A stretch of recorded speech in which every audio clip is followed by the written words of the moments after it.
A late-night phone call revealed a family secret that changed everything. My name is Ethan Cole. I'm 42, and I live in a small apartment above a coffee shop in Columbus, Ohio. Life had been quiet for the past few years, steady work at the auto shop, weekly poker nights with friends, and Sunday visits to my mom's house. But all that changed at 2:47 a.m. last Thursday. The phone rang sharp, insistent. My first thought was, someone's hurt. It was my cousin, Laura, whispering, her voice trembling. Ethan, you need to know something about Aunt Margaret, about Grandpa's will. My stomach tightened. Grandpa passed away in 2018, leaving behind the farmhouse in Lancaster and a savings account that, as far as I'd been told, went entirely to Aunt Margaret, his only surviving child. I never questioned it. She was my dad's sister, and after my dad died when I was 19, she stepped in like a second parent. Laura took a shaky breath. Grandpa left you $85,000. It was in the will, but Aunt Margaret, she hid it. I laughed at first. It sounded ridiculous. Laura, that's insane. Why would she? Because she didn't want you to have it. I've seen the documents, Ethan. I found them when I was cleaning her attic. I sat there in the dark, my heartbeat in my ears.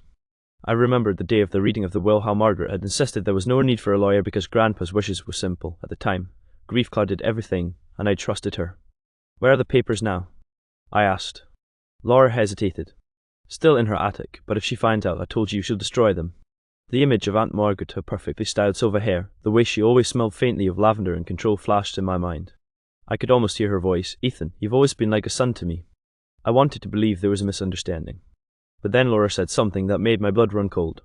Ethan, she told everyone you refused the money, said you didn't want charity.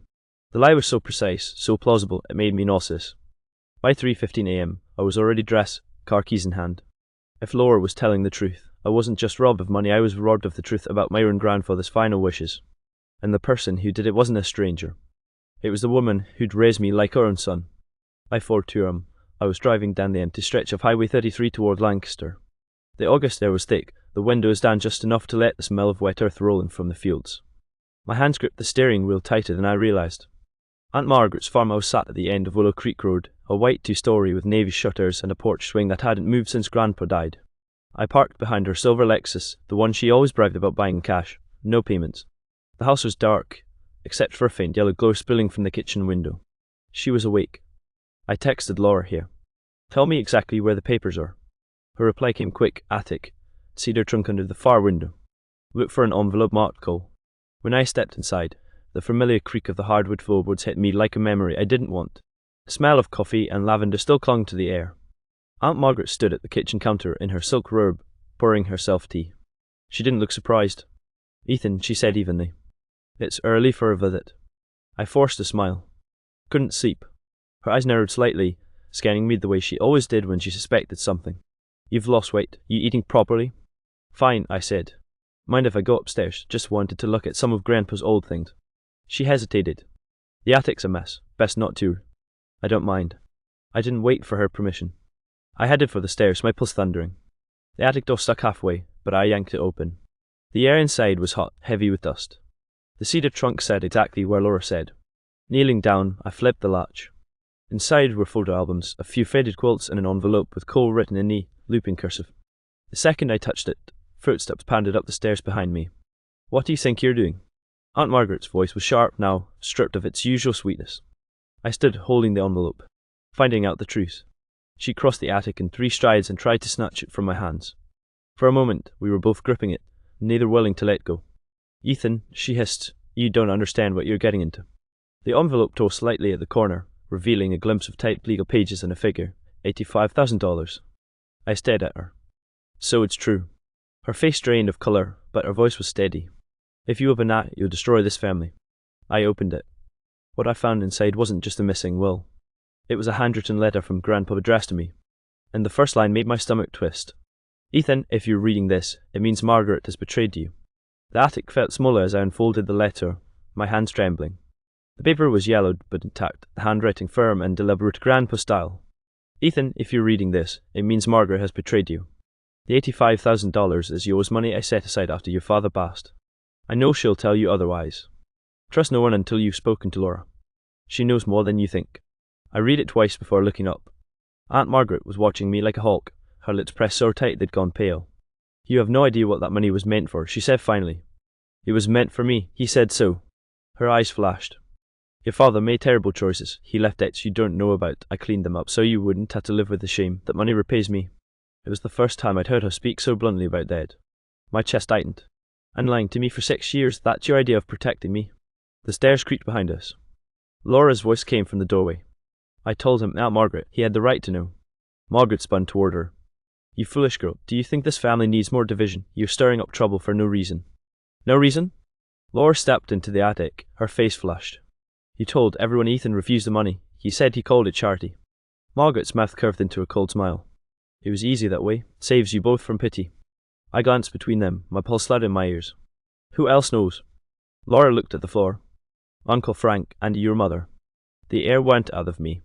My mom, quiet, reserved, had always told me to let things go when it came to family disputes. Now I knew why. She's been lying to me too. I asked, my voice cracking. Margaret stepped closer, her perfume overwhelming in the stifling heat of the attic. You have a choice, Ethan. Take that letter and those papers, and you'll never be welcome in this house again. Or I'll leave them here and we move on family intact. I looked down at the legal pages, my name printed clearly in black ink next to beneficiary. My hands tightened around them. Laura whispered, Don't you dare leave them. I didn't.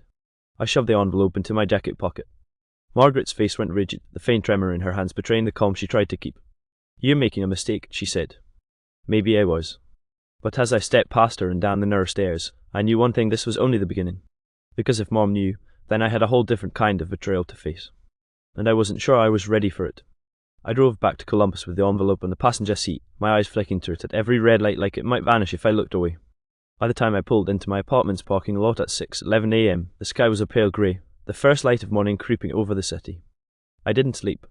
Instead, I spread the documents across my kitchen table: the will, the letter, and several notarized forms. That's when I saw it. My mother's signature. It was on a document titled Beneficiary Agreement Modification, dated August 14, 2018, just a month after Grandpa's funeral. The text was dense, legal, but one sentence made my mouth go dry. I, Ethan Cole, hereby renounce all claims to the inheritance specified in the last will and testament of Arthur Cole.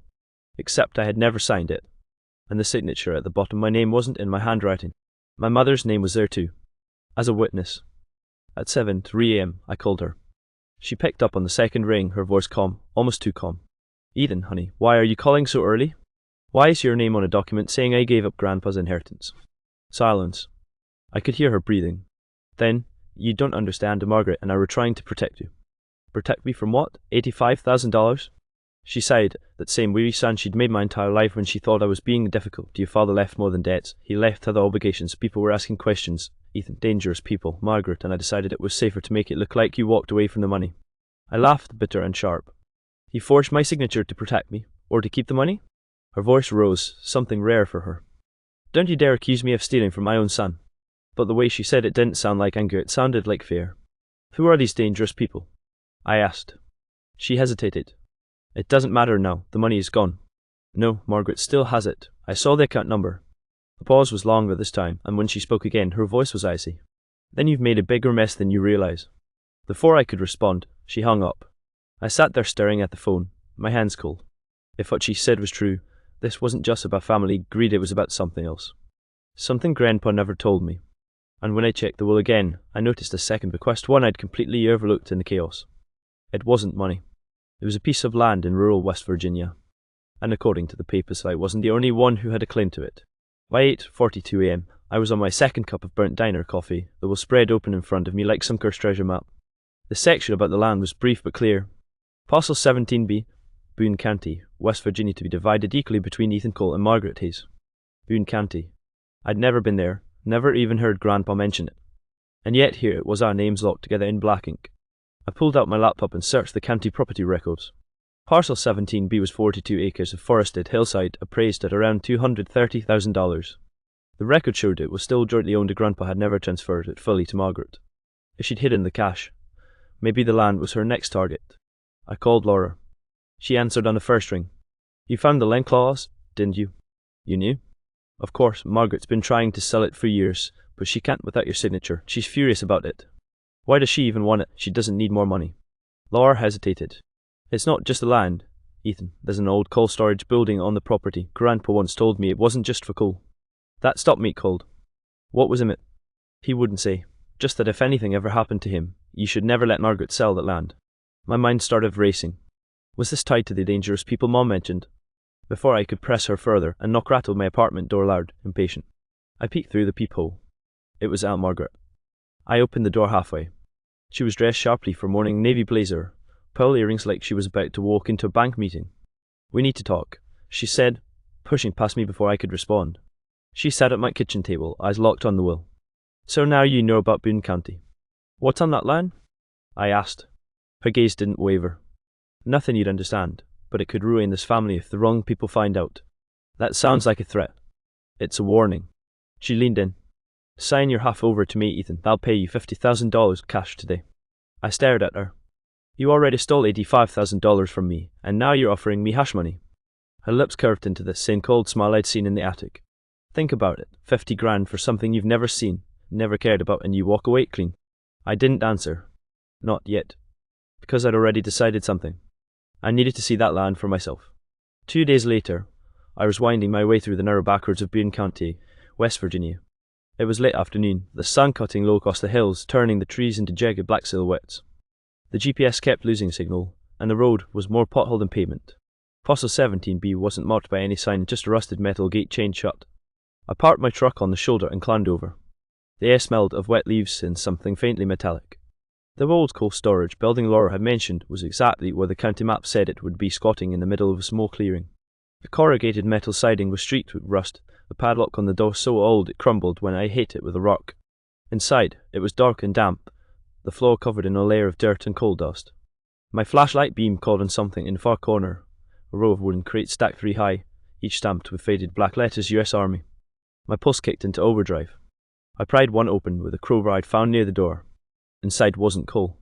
It wasn't anything I'd expected. It was money.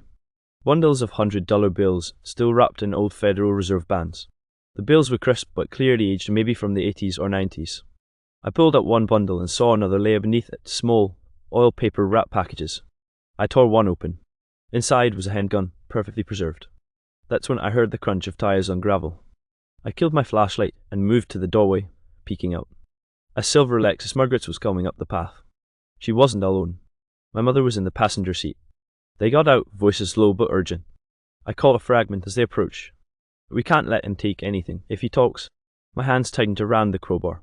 My mind was racing about the money, the guns, the fact that whatever this stash was, Grandpa had hidden it for decades. When they stepped into the building and saw the open crate, both froze. "You shouldn't have come here," my mother said, her voice shaking not with guilt, but with fear. Margaret stepped forward, her tone calm but deadly. "Ethan, listen to me. This has nothing to do with you. Walk away, and no one gets hurt." I glanced at the crates, at the weapons, at the decades of secrets packed into this one room. "Tell me the truth," I said. "Was Grandpa in the military?" Margaret's eyes locked on mine. "Not officially." Margaret's words hung in the damp air of the storage building like a loaded gun. "Not officially." I looked between her and my mother. "Then what the hell was he?" Mom's eyes darted to the crates, then back to me.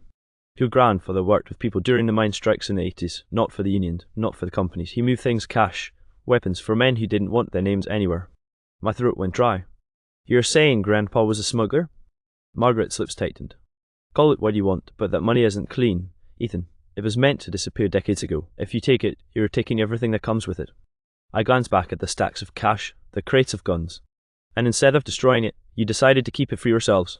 Mom took a step toward me, her voice urgent. "We were keeping it safe. If certain people knew this was still here, they'd come looking and they'd find you, not us." I almost laughed. "You mean the same way you protected me from the inheritance?" Margaret's face hardened. "If you walk out of here with any of this, Ethan, you will be signing your own death warrant." I took a deep breath, my heart pounding. Then I reached into my jacket pocket and pulled out my phone.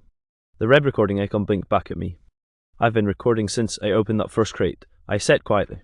"Every word you've just said about the money, the guns, the deals is on here, and I sent the file to Laura before I came in." Margaret's calm shattered. "You little..." "If anything happens to me," I continued, "she sends it to the police, and the Boone County Sheriff's Department will have a field day digging up your past." For a moment, all I could hear was the sound of water dripping from the roof onto the dirt floor. Then my mother spoke, her voice trembling for the first time. "What do you want, Ethan?" I looked straight at her. "My $85,000 in full by next week, and you sign over your half of this land to me, both of you. After that, I'll decide what happens to what's inside." Margaret's jaw worked, but she said nothing. Finally, she nodded once, sharp and cold. By the following Friday, I had the cashier's cheque in hand and the deed to parcel 17B with my name alone on it. 2 weeks later, I called the Boone County Sheriff and reported suspicious property on my land. They seized everything. The money was gone, the guns were gone, and with them, whatever leverage my aunt and mother thought they had over me. The last time I saw Margaret, she wouldn't even look at me. My mother hasn't called in over a month. I lost them both. But for the first time in years, I felt like I'd finally stepped out from under the shadow of their control. And Grandpa's land mine now, and empty, sits quiet in Boone County. I don't think I'll ever build on it. Some places are better left untouched.